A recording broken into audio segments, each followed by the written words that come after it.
Shabbat Shalom. The words you just heard, Eli, Eli, written by Hannah Senish, express a haunting hope in the face of harsh adversity. Hannah was a paratrooper who rescued Jews during the Holocaust, and she became a national symbol of heroism and idealism. This poignant song, often sung at moments of memory, is just one example of thousands of musical pieces composed during the Holocaust. Music was an important means of preserving humanity and providing a semblance of emotional comfort and distraction from a horrifying reality. While popular songs, dating from before the war, were a means of escapism, the ghetto, the camps, and partisan life also gave rise to a repertoire of new works, instrumental, opera, art song, and topical songs, which were songs that commented on the current political and social climate and often expressed the concerns of the loss of family and of home. Really, they were musical snapshots of the lives that the creators and their original audiences experienced firsthand. While much of the music was preserved and continue to be performed today, we don't often know the story behind the composer. Tonight, we will share in just a few of their stories and the music they created.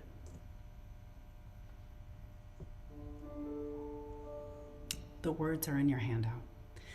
Oh God, my God, I pray that these things never end. The sand and the sea, the rush of the waters, the crash of the heavens, the prayer of the heart, the sand and the sea, the rush of the waters, the crash of the heavens, the prayer of the heart.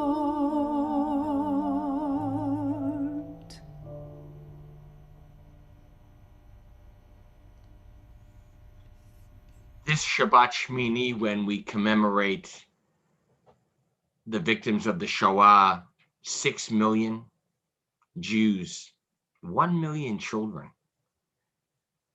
11 million all told, the Nazi reign of terror. We remember every single one. And so before we kindle the lights of Shabbat,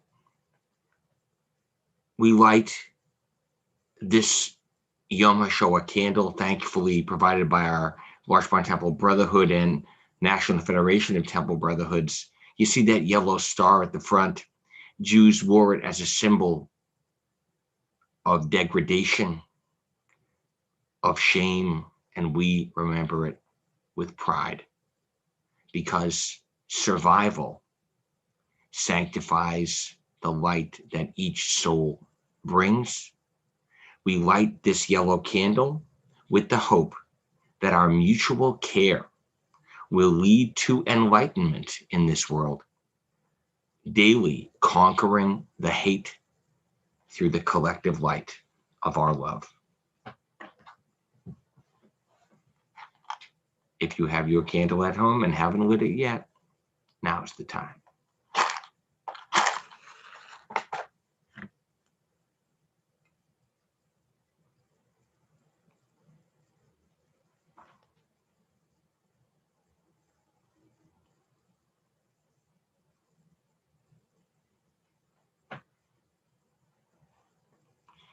We go from the light of remembrance to the light of Shabbat, even in the midst of the darkest moments. I know this because Rita Grinbaum, member of our congregation, survivor of Bergen-Belsen with a baby in her arms. Doreen's still with us, alive and well, doing okay. on the West Coast, Rita used to tell me that in her barracks they kindled Shabbat candles. And so we turn to those Shabbat candles as we share in kindling light.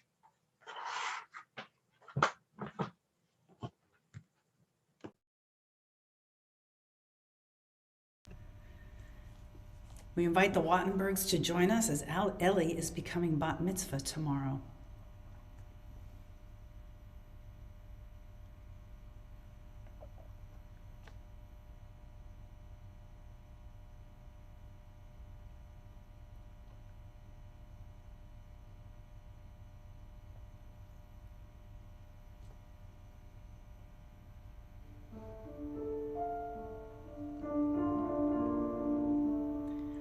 Baruch atah Adonai Eloheinu melech haolam asher kirshanu b'mitzvotav v'tzivanu lehadlik ner shel Shabbat.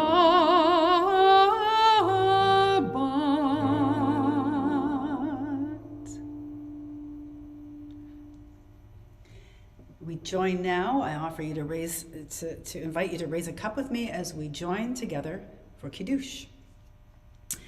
Baruch atah Adonai Eloheinu melech haolam borei peri hagafen.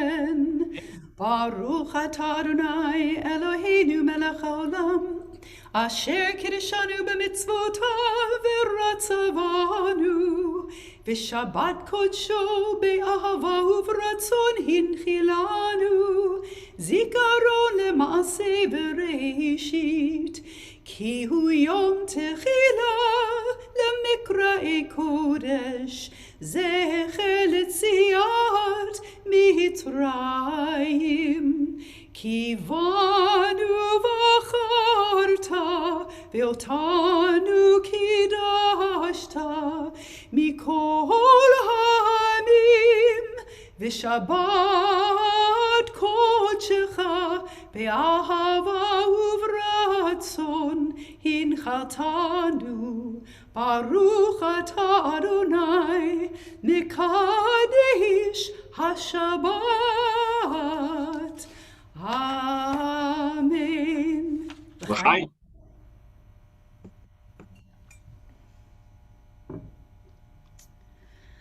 I introduced a new psalm. Well, it's not a new psalm. Psalm's been there forever, but a new setting written by a student right now, rabbinic and cantorial student, Shani Ben Or, who's living in Israel. I introduced it weeks and weeks and weeks ago. I love the melody, and I want to bring it back again. So we're going to start a little bit on a Lai Lai Lai so you can warm yourself up, and you can sing Lai Lai Lai the whole time because God hears everything that comes out of our mouths. So we begin with Shiru Ladonai, Psalm 96, and going right into Yismechu Hashamayim.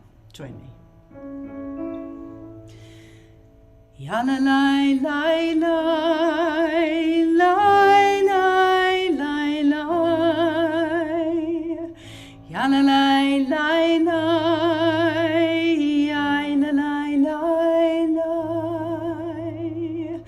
Ya la lai lai lai lai lai lai lai lai Ya lai lai lai lai lai lai lai Shiru Ladonai, Shiru Ladonai, Shir Chadash, Shiru Ladonai, Kol Haaretz, Shiru Ladonai, Baruch Hu Shemo, Basru Miyom Leyom Yeshuato, Sapru Vagoyim Kevodo, Bechol Ha'amim Nefleotav, Ki Gadol Adonai, Umahallel al meod, Norahu al kol Elohim. Shir Ladonai, Shir Ladonai, Shir Chadash, Shir Ladonai, Kol Haaretz, Shir l'Adonai Baruch Hu Shemo, Pasru miyom le'yom Yeshuato. Ya la la la la la la la la la. Ya la la la la la la la la la la. Ya la la la la la la la la la. Ya la la la la la la la.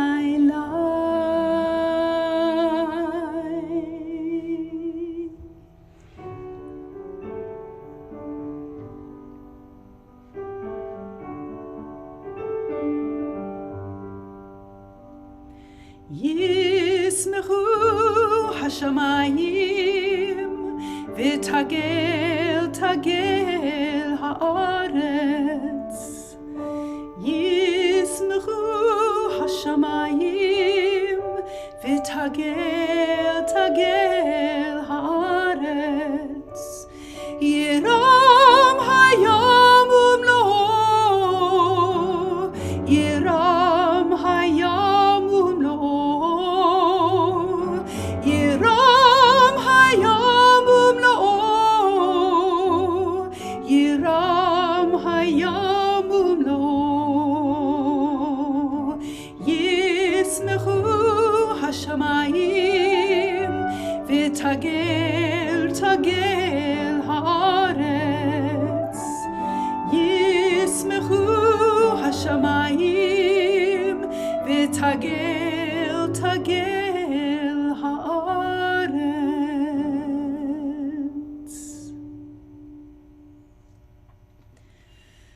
You know, Shabbat gives us an opportunity to rest, to reflect, to think back on the past week. And so I'm gonna, before we sing L'Chadodi, invite you to take a moment and close your eyes, taking a deep breath in and out, a relaxing breath, a restful breath. And as you're doing that, think back over this last week. Maybe find something that happened, something you said, something you did that you're really proud of, that made you feel good.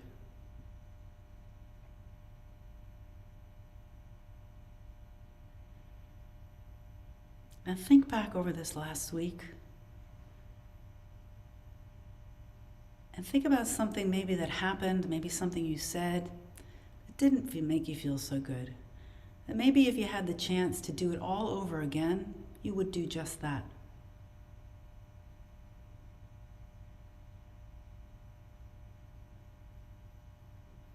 Relaxing breaths in and out. We join for that pinnacle moment of Kabbalat Shabbat, the moment when the Kabbalists watched the sun go down and in ecstatic joy welcomed in the Sabbath bride.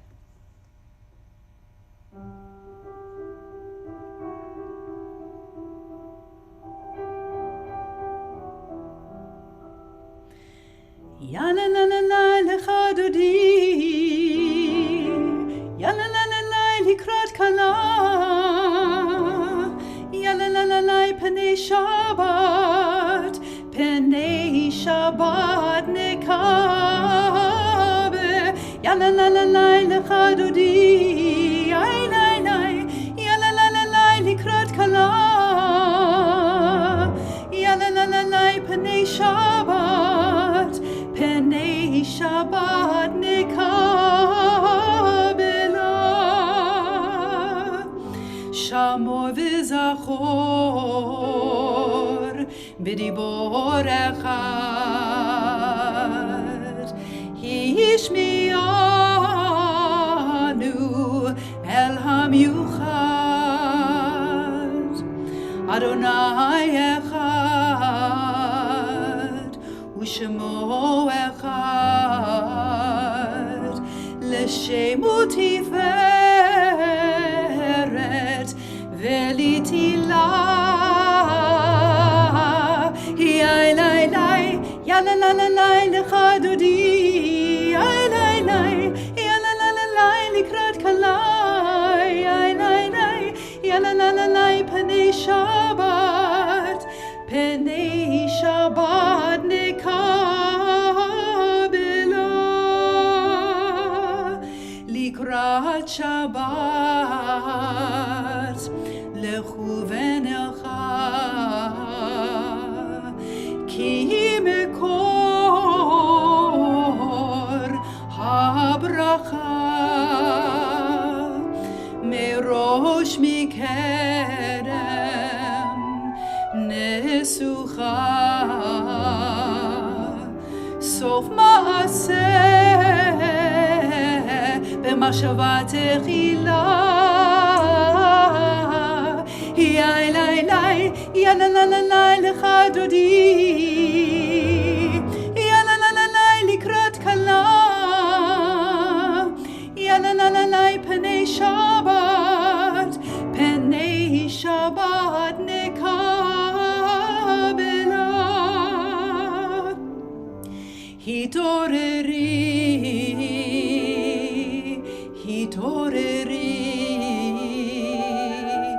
kiva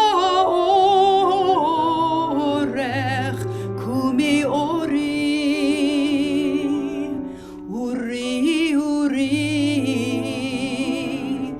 shidaberi kevod Adonai halayich nigla yai lai lai ya la la la lai lecha dodi ya la la la lai likrat kala ya la la la lai penei Shabbat nekabela boi v'shalom ateret bala gam b'simcha uv'tzola toch emunei am segula boi chala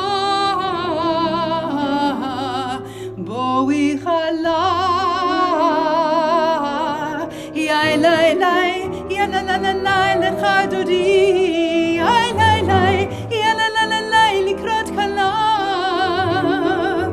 ya la la la lai penei Shabbat nekabe ya la la la lai lecha dodi yai lai lai ya la la la lai likrat kala yai lai lai ya la la la lai penei Shabbat nekabela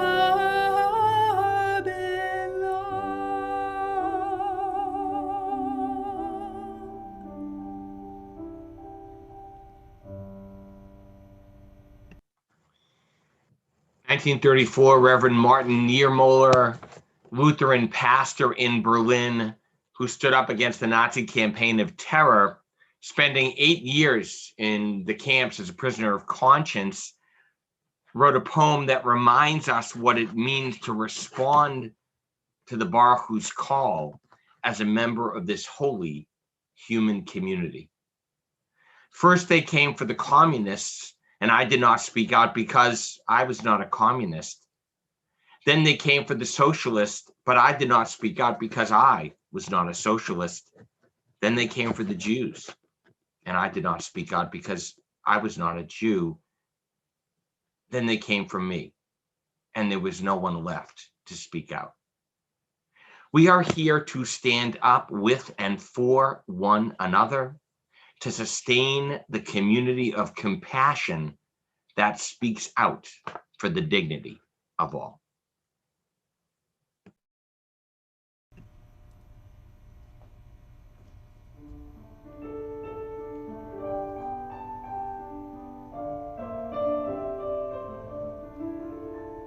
Yeah.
אהבת עולם בית ישראל, עמך אהבת,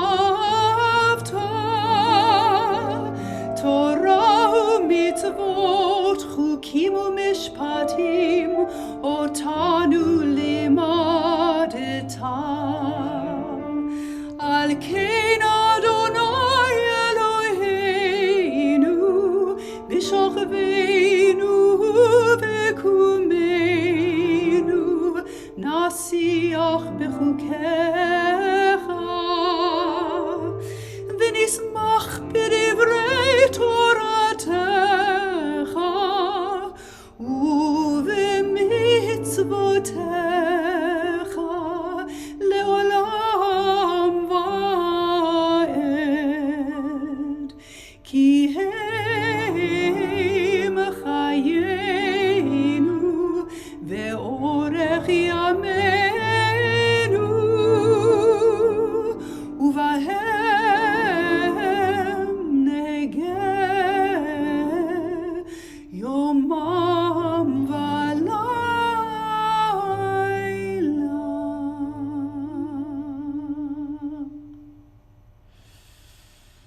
שמע ישראל, אדוני אלוהינו, אדוני אחד. ברוך שם כבוד מלכותו לעולם ועד.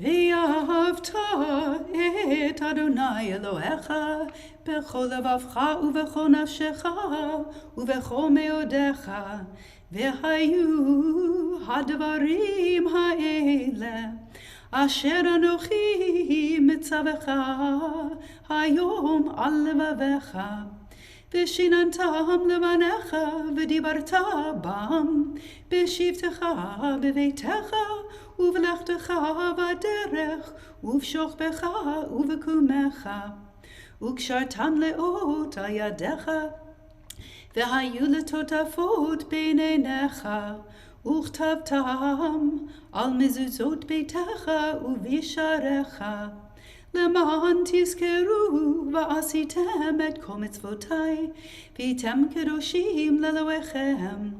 אני אדוני אלוהיכם, אשר הוצאתי אתכם מארץ מצרים, להיות לכם לאלוהים. אני אדוני אלוהיכם.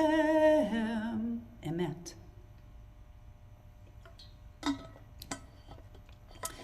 Classical music was performed during this period, during the Holocaust, notably by prisoners at the Theresienstadt, the Theresian ghetto, and the transit camp in Czechoslovakia, as well as several other ghettos and camps. In an essay called The Language of Music, Nurit Jugend, composer, music educator, and filmmaker, writes that music had the power to save people's lives. The Nazis highly valued music and often gave special treatment to those who had the skill to play an instrument. Theresienstadt was the most notable camp for the music that was produced and performed by the prisoners during this time. This appreciation to music allowed some musicians to get better jobs, better living conditions, more food and clothing. In numerous ghettos and camps, people who played an instrument were selected to join the local band or orchestra. Some musicians were forced to entertain the Nazis during holidays and parties. The travesty of musicians who were forced to play in the concentration camps would haunt them forever. In many cases, they played as they watched their family and friends march into the gas chambers. The useful skill of those musicians was undoubtedly a horrific and traumatic experience, but one that often saved their lives.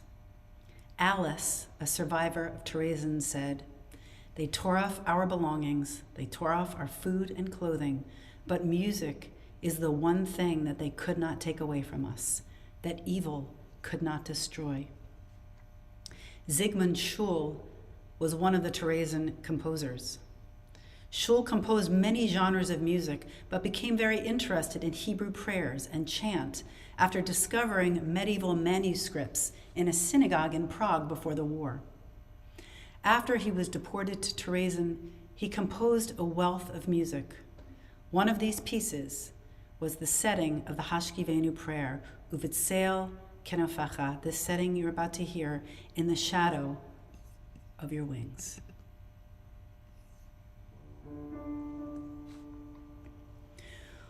Uvitzel Kenofecha tastirenu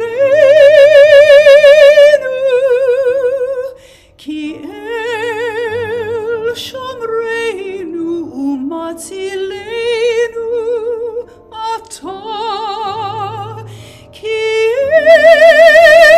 el melech anun verachun ata ushemor tzitenu uvoinu lechayim ulshalom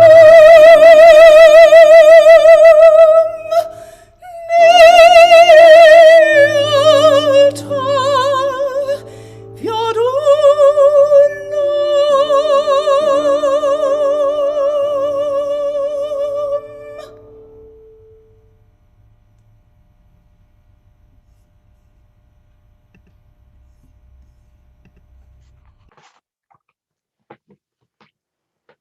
Making our way towards that silent moment of prayer when our voices cry out inside. The Sufi tale is told. Past the seeker as he prayed, he came upon the beaten, the bruised, the beggar, one after another, suffering upon suffering, until the man, immersed in prayer, dropped to his knees and cried out, God, great God, how could a loving creator see all this suffering, see such things, and still do nothing? And through the silence, a voice spoke from deep inside. I did do something. I made you.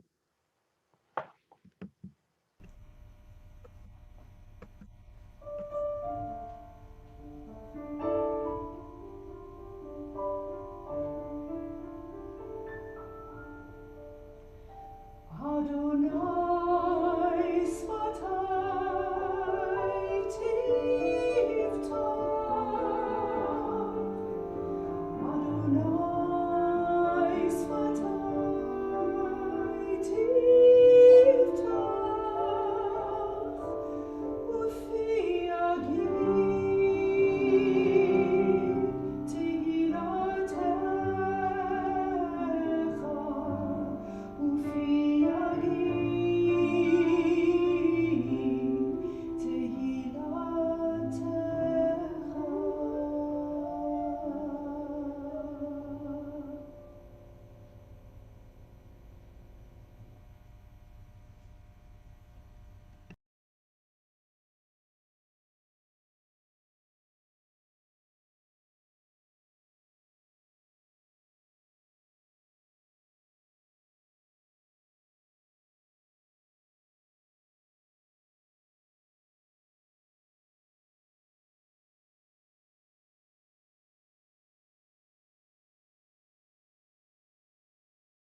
Lullabies, often written to sing children and adults to sleep, were a source of emotional comfort. It helped victims detach themselves from the nightmare they were experiencing, even if only for a moment. Many of these songs spoke of a time when the world would be at peace and suffering would desist. Ilse Weber was a Czech author and songwriter who wrote children's fiction books and poetry. She had learned to sing and play many instruments and eventually began setting her poems to music. Ilse, her husband, and her younger son Tommy were sent to Terezin in 1942. She would accompany herself on guitar as she sang lullabies to children and the elderly at night. When her husband was deported to Auschwitz 2 years later, she and Tommy went with him so as not to break their family apart. It is said that Ilse sang to her son and to many other children as she accompanied them to the gas chamber. This is one of those lullabies.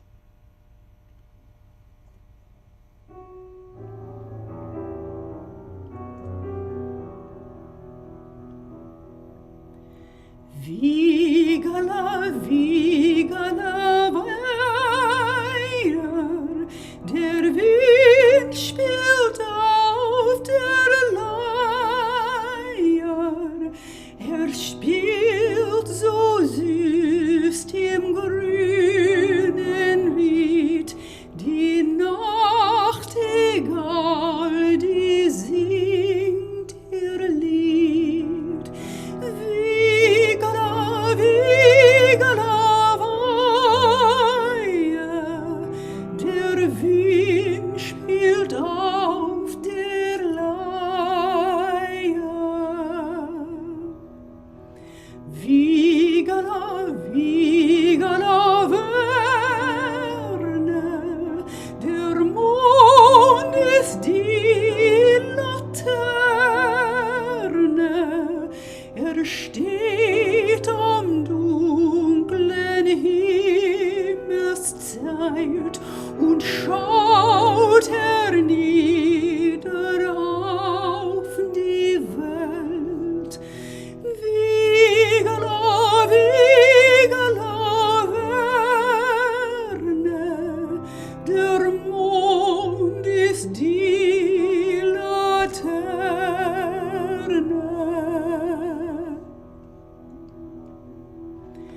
Vigala, Vigala, Ville, wie ist die Welt so stille,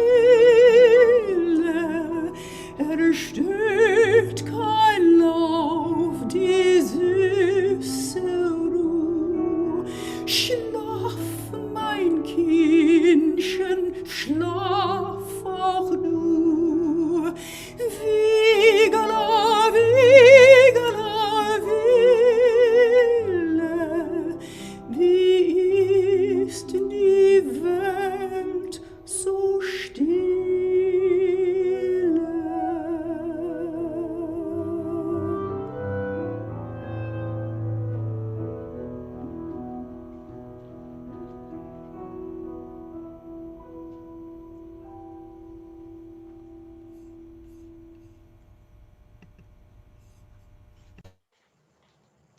The moon is a lantern. What a haunting and beautiful image. In the midst of the night of terror, the Nazi reign, in the midst of the darkest place in the world, this mother witnessing death all around pointed to the moon. The moon is a lantern. How can we hope for healing in the midst of our darkness? Because somewhere there is light. And so we take the light, perhaps of that moon, perhaps of our collective hope, and we pray. Mi sheberach avotenu Avram Yitzchak v'Yaakov v'imotenu Sarah Rachel v'Leah. May the one who blessed our mothers and fathers before us bring strength to those who struggle against sickness, all those who so long to be healed. We especially take to heart Enid Elton, Louise Elton, Bonnie Davis, Lori Weinberg, David Goldstein, Stanley Tereski, Bob Glassman, Marty Feldner, Andy Rosenthal, Patricia Zapata, Avraham Yochanan Dov Lesser, Louis Siegel, Nate Moskowitz, Ari Fox, Keith Schoen, Barbara Peabody, June Foreman, Paul Wiggins, Jody Kahn, Joseph Spinelli, Lawrence Cohen, Susie Wolfson, Harriet Katz, Antonia Nolita Chipola, Pat Ryan, Sam Phillip, Jerry Gallner, George Siminoff, Daniel Foley, Greg Kellner, Scott Siegel, Deb Margolin, Paul Stampleman, Julie Ross, Terry Rossman, Norton Blumberg, and Ian Spear. If you're thinking of somebody in your own life, if you've taken them into your heart, call their name now aloud.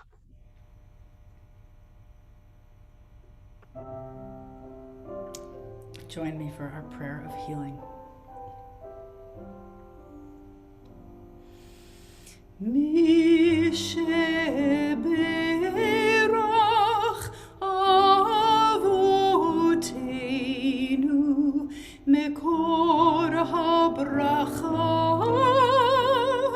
Leimotenu.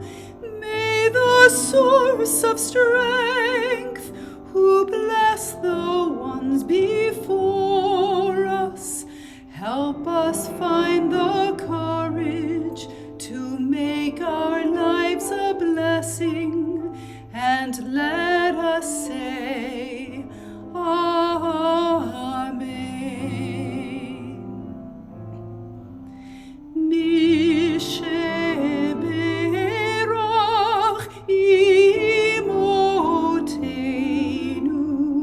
mekor habracha leavotenu. Bless those in need of healing with refuah shlema, the renewal of body, the renewal of spirit, and let us say, Amen.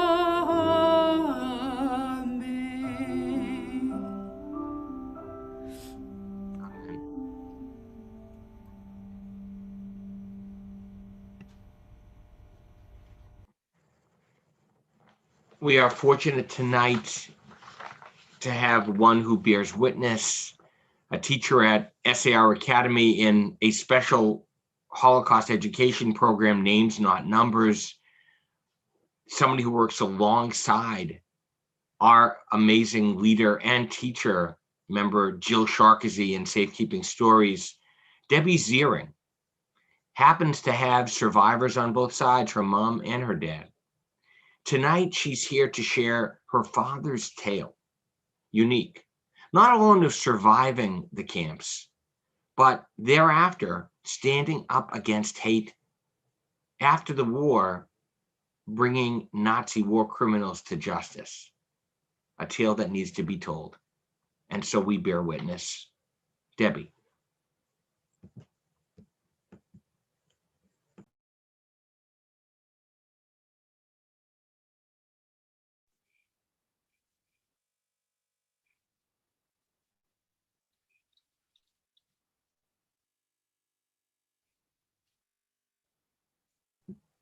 Whenever you're ready, it's all you. Okay, sorry. Shabbat Shalom, everybody. Thank you, Rabbi Sarkman and Larchmont Temple, for inviting me to tell my dad's Holocaust story this evening. Before I start, I would really like to give a big thank you to Jill Sharkazy, the creator of Safekeeping Stories. Jill's guidance and support enabled me to stand up and tell my family's story to others. So thank you so much, Jill. My dad, Herman, was a man who trusted his instincts and wasn't afraid to break rules. He took risks. When he was told not to do something, he took it as a challenge. Throughout his life, these qualities proved to be essential. My dad was 12 years old when things in Germany went from bad to worse. Jews were required to wear a yellow star and shop for food at the Judenladen, a grocery store for Jews. My dad knew the food and supplies were better at the non-Jewish stores, so he removed his yellow star and stood in line to make his purchases. He didn't look Aryan, so he concealed his identity by joking with the other Germans in line about those awful Jews. His awareness of what was happening to the Jews rose to a new level when he removed his yellow star and snuck into a movie theater. The newsreel depicted Jews as subhuman creatures on an organized mission to take over the world. These lies enraged him. On Kristallnacht, the local synagogue was burned and the family clothing store was destroyed. Herman's parents, who he called Pop and Mutti, knew it was time to get out of Germany. Pop went to England and planned to bring his wife and sons over as soon as he was settled. But after Pop left, the borders of Germany closed, leaving Mutti, my father, and his brother Ziggy trapped in Germany. In the midst of this upside down world, my dad turned 13. Mutti was intent on having her son have his bar mitzvah, so she came up with a plan. Early one Friday morning, my dad once again removed his yellow star and boarded a train to a town 1 hour away. A small Torah was taken out and placed on a table. My dad recited the blessings and read in Hebrew from the Torah. This was my dad's bar mitzvah. The portion to be read that day was Vayechi, which means, and he lived. And he lived, which of course ended up having a great meaning for his life. Miraculously, 66 years later, this very same Torah portion was assigned to another bar mitzvah boy. My oldest son, Noah, my dad's first grandchild. Eventually, my dad, Mutti, and Ziggy were forced into a crowded boxcar and taken to the Riga ghetto in Latvia. About 35,000 Latvian Jews had been murdered to make room for the Jews coming in from Germany. Entering the ghetto was eerie. He saw pools of fresh blood in the streets. In one apartment, he saw a Hanukkah menorah, candles, and a child's toy that had been left behind. Winters in Riga were difficult. Average temperatures were 30 below zero. My dad cut wood, shoveled snow, and conveyed messages for an officer. He became adept at working the system. He learned how to get extra potatoes and butter. The more he got away with, the more daring he became. One day, he heard that his brother Ziggy had been put on a truck to be taken away to be shot. My dad ran to the truck and bartered some butter and milk and got Ziggy off the truck. Knowing that the driver would likely put someone else on the truck in place of Ziggy haunted my dad for the rest of his life. After the Riga ghetto was dissolved, they were sent to a concentration camp called Kaiserwald. They worked as slave laborers for a large German company. Mutti and her boys were able to stay together and survive until the war was over. Then, after 6 years apart, Mutti and the boys were reunited with Pop in England. The family moved to America in 1952, and 10 years later, Herman married my mother, and they had 3 kids. My dad had many occupations, including diamond cutting in Brazil, a furniture store in Spanish Harlem, and running the business side of Ziggy's medical company. But he spent much of his post-war life hunting Nazis. During the war, many Jews feared a knock on the door that would be a Nazi taking them away to be killed. My dad thought it was time Nazis feared a knock on the door to bring them to justice. My dad didn't talk much about his Nazi hunting, and I didn't realize how involved he was until after he passed away. He had formed a task force through the Anti-Defamation League and worked closely with Abe Foxman. He had corresponded with the FBI and the Israeli Mossad about Nazis hiding throughout the world. Due to his efforts, many Nazis were extradited and stood trial. But it was the story of the first Nazi my dad pursued that stood out for me because it illustrated what my dad told us was his life secret. Have a strong will and never give up, no matter how hard it is. The first Nazi my dad pursued was a man by the name of Boleslav Mykovsky. My dad learned that Mykovsky was living peacefully in Mineola, Long Island, where his brother-in-law was the chief of police. He also served on a subcommittee to re-elect Nixon. Several times, my dad took our family to picket in front of his house. This wasn't just a random Nazi. He had shot and killed the mother of my dad's friend, Elliot Wells, while they were in Riga. Mykovsky had already been tried and sentenced to death by a Soviet court for ordering the mass shooting of over 200 villages, 20,000 Latvian Jews, and personally killing more in Riga. The Soviets had demanded his extradition, but the US refused. My dad and Elliot joined forces in order to seek justice.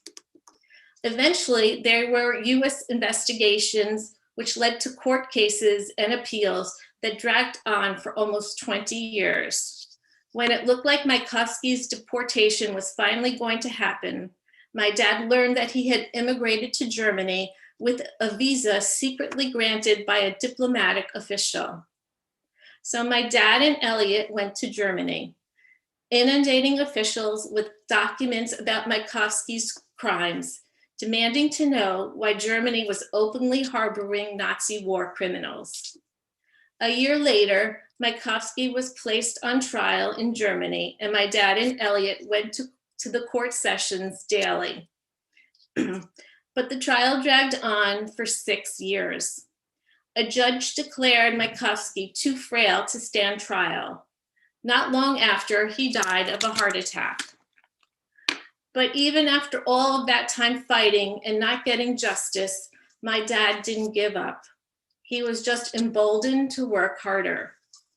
After my dad passed away, I was left with boxes and boxes of documents and an extensive Holocaust library. I decided that I needed to find a home for them, hopefully with someone who shared my dad's passionate sense of responsibility. I sent emails and made phone calls to many nonprofits and colleges and received only one response. It was from Dr. Minaz Afridi at Manhattan College, who heads up the Holocaust, Genocide, and Interfaith Education Center. Never would I have expected to find my father's passionate spirit in a Muslim woman at a Catholic college, but that's exactly what happened. When I brought in the boxes of my father's documents to Dr. Afridi, her eyes lit up, and she exclaimed, "You have no idea what you have here."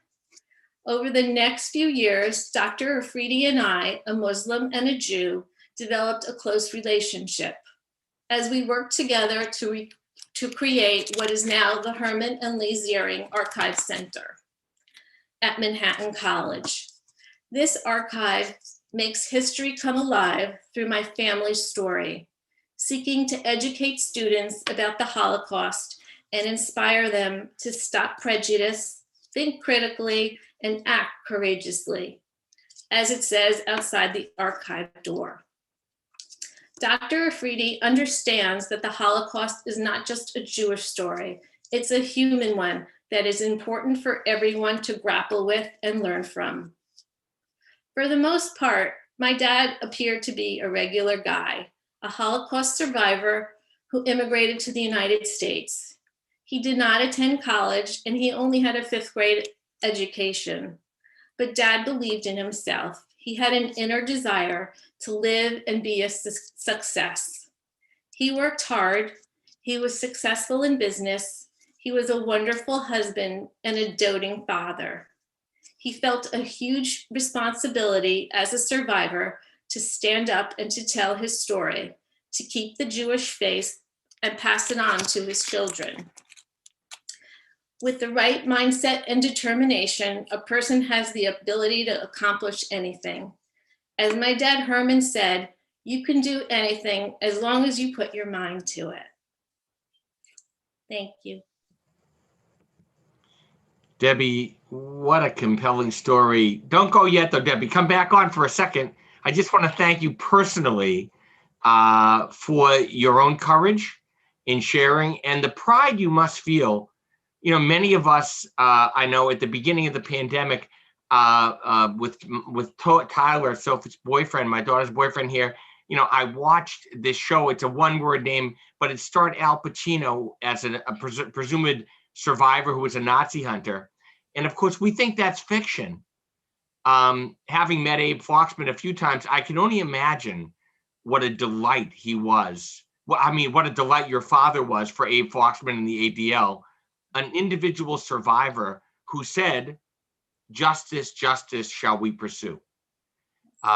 That's an amazing legacy. Amazing legacy. Thank you. Really is. It really is. We could not be more grateful to you. Surviving is one thing, but bringing those who inflicted that night of terror to justice, very few people. Thanks so much. Thank you.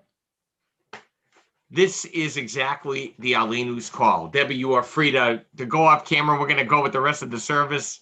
The Alinu's call is to create a world bit by bit, life by life, day by day, that is again one. Such is the alternate Alenu that the cantor is about to share. How one person responded to the murderous destruction that she was witnessing in the midst of the Shoah by deciding to save life.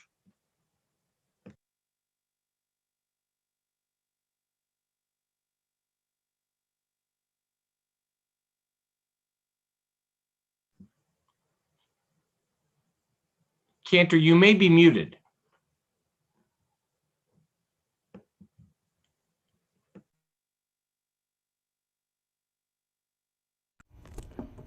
Is that better? Okay. Yes. Thank you. Leah Rudnitsky was a poet, a songwriter, and eventually an underground fighter. Born in Lithuania, she began writing poetry and music at an early age. The tone of her poetic works changed as conditions began to worsen with the German invasion in 1841. During this time, the problem of what to do with the growing number of orphans was a pressing one. Often children were left to their own devices, to rely on luck and the generosity of people who might open their doors to them. Leah was one of those people. She took an orphan baby into her home in the Vilna ghetto, and she wrote one of the most beautiful ghetto lullabies to have survived. The words, which bear witness to the horrors that befell this baby's parents, are a stark contrast to the lullaby that we heard earlier. Dremlin Fegel.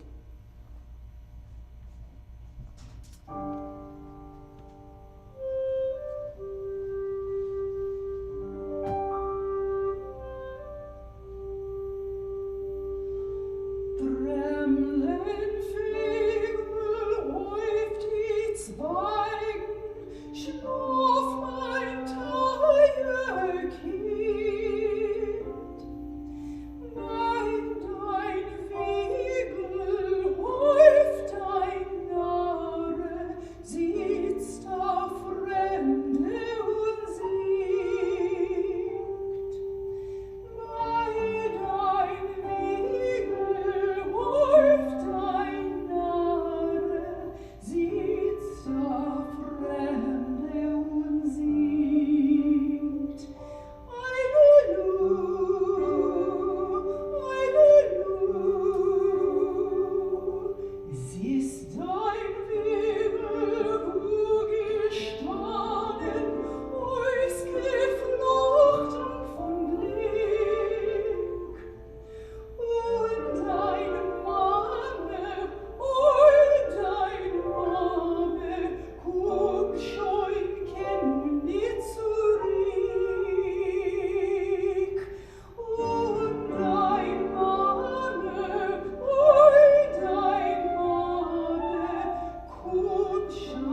Forgetfulness leads to exile. Memory brings redemption. This quote from the Baal Shem Tov, written on the wall when you come out of the Children's Memorial at the Israeli Holocaust Memorial, Yad Vashem, compels us to recognize the importance of our mission in the face of such immeasurable loss.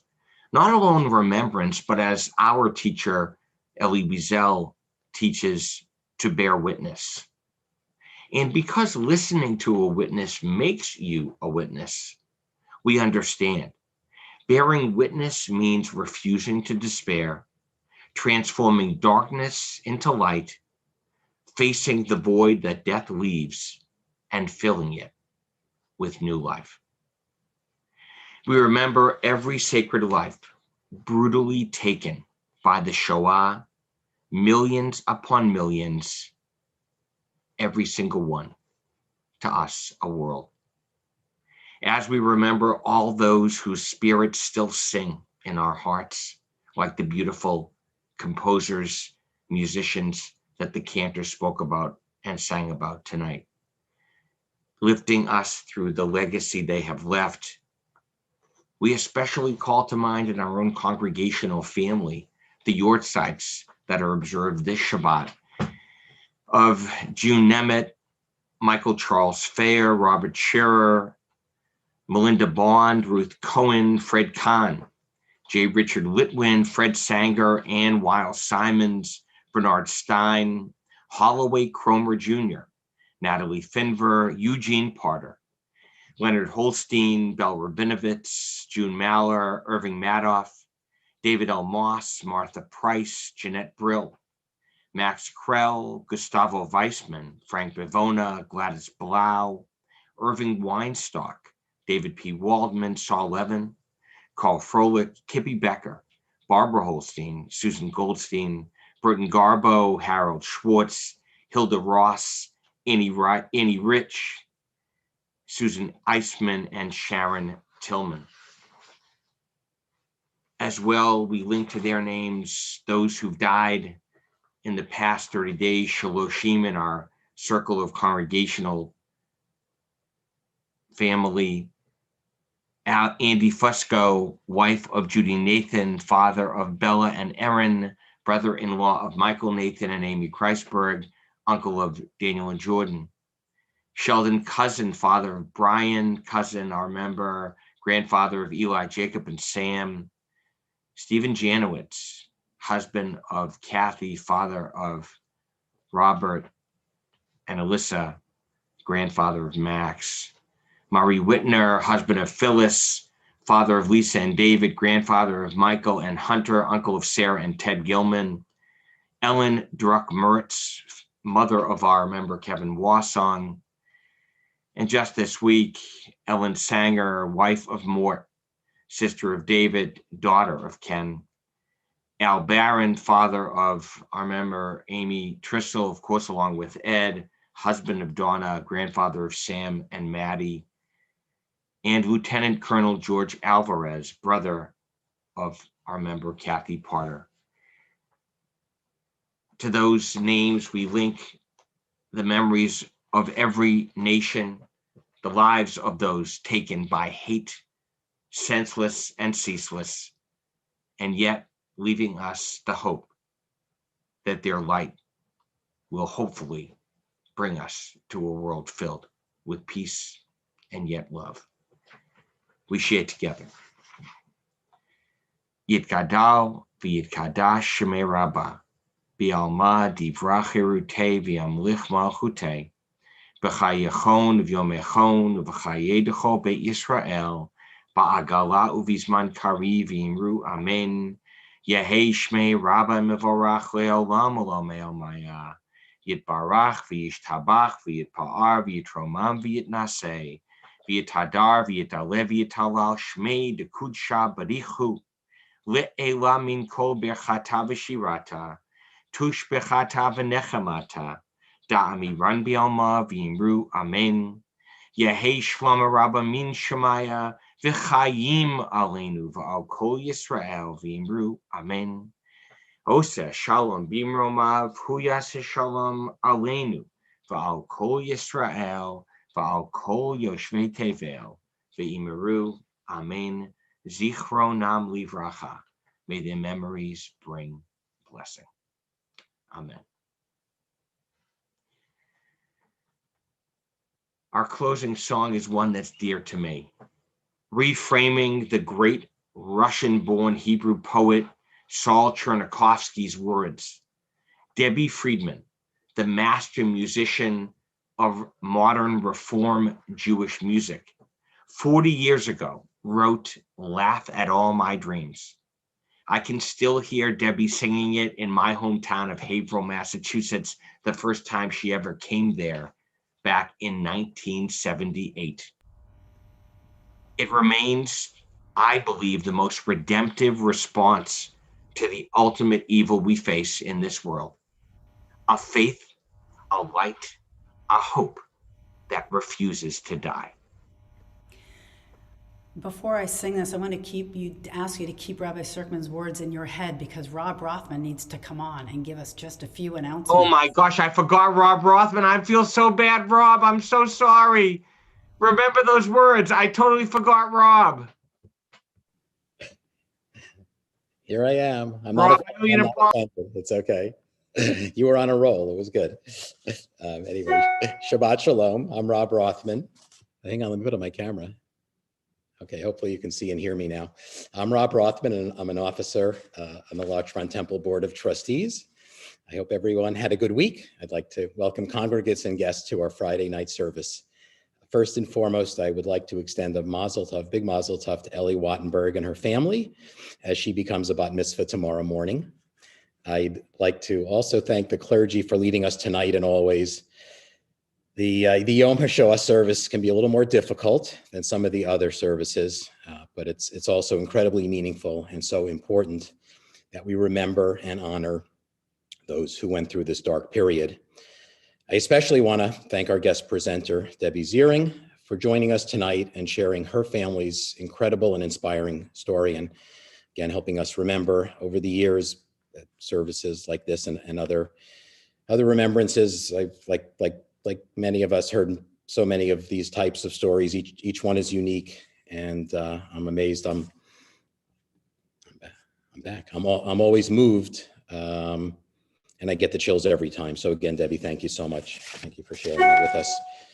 And on a much more mundane note, I do want to make a few announcements just of things coming up. Chevra Torah, obviously, tomorrow morning at 9 o'clock via Zoom. There's a whole slew of courses and study groups coming up, taught by Rabbi Serkman and Rabbi Frankel. The big, really exciting, super positive thing I want to mention, and a lot of you know about it already from various emails, et cetera. Next Friday night services together outside, that's right, limited to 100 people, mask wearing people. And there's a sign up, and you may have seen just a couple of hours ago, the email went out for the chance to sign up. This is not a one-off. This is something it's time to do again, as Rabbi Serkman said in his recent YouTube. So please join us. Look forward to whatever a full house is these days, 100 people next time in coming weeks. Next Sunday, not this Sunday, but next Sunday, Brotherhood having speaker, former FBI agent Josh Campbell, who many of you have seen on the various cable networks, who wrote an interesting book about last 4 years, social action, social justice. Go on the website, read the email that you get every week, and all the information is there. Wishing everybody an enjoyable weekend. Shabbat Shalom. Thank you very much. Thanks, Robin. Now back to those words from Rabbi Serkman and the beautiful song, Laugh at All My Dreams.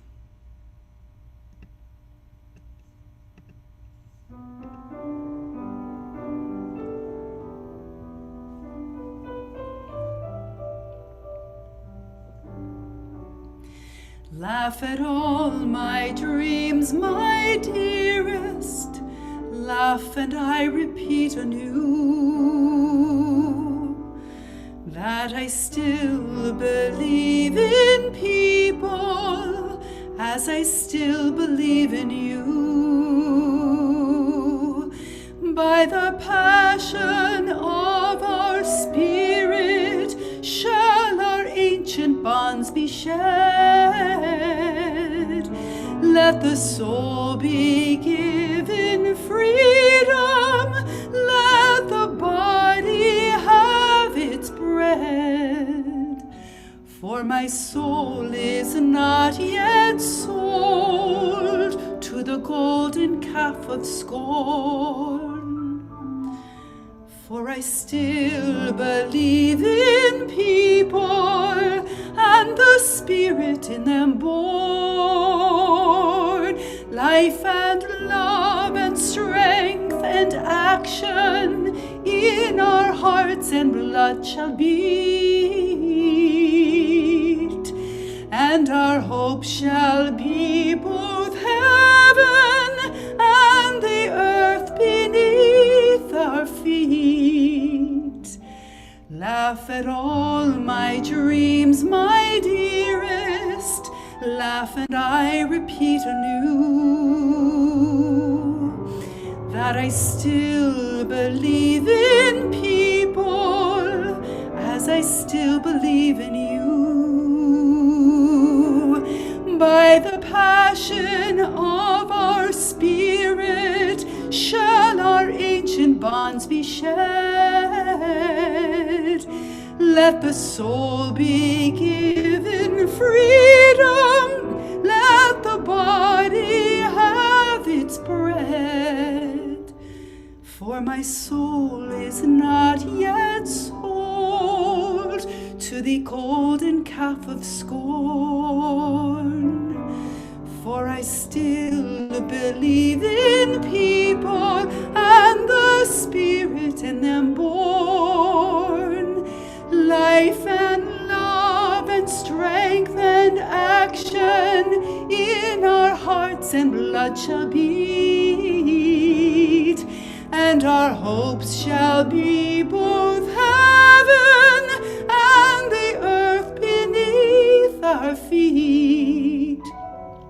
Laugh at all my dreams, my dearest. Laugh and I repeat on you that I still believe in people as I still believe in you.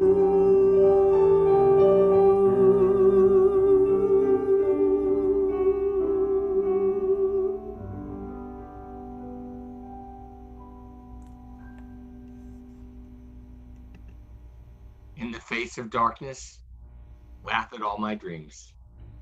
We still believe. We shall not despair.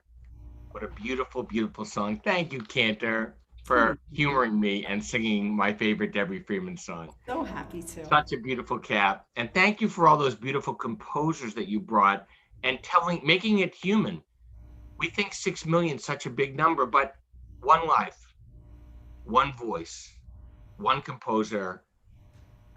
Just amazing. Just amazing stories of strength and courage. And next Shabbat, I mean, I'm a little excited about next Shabbat. I'm sort of, I guess I can't wear jeans though. Nobody knows if I have shorts on, jeans, whatever, but I'm so excited that we're going to be together in the garden.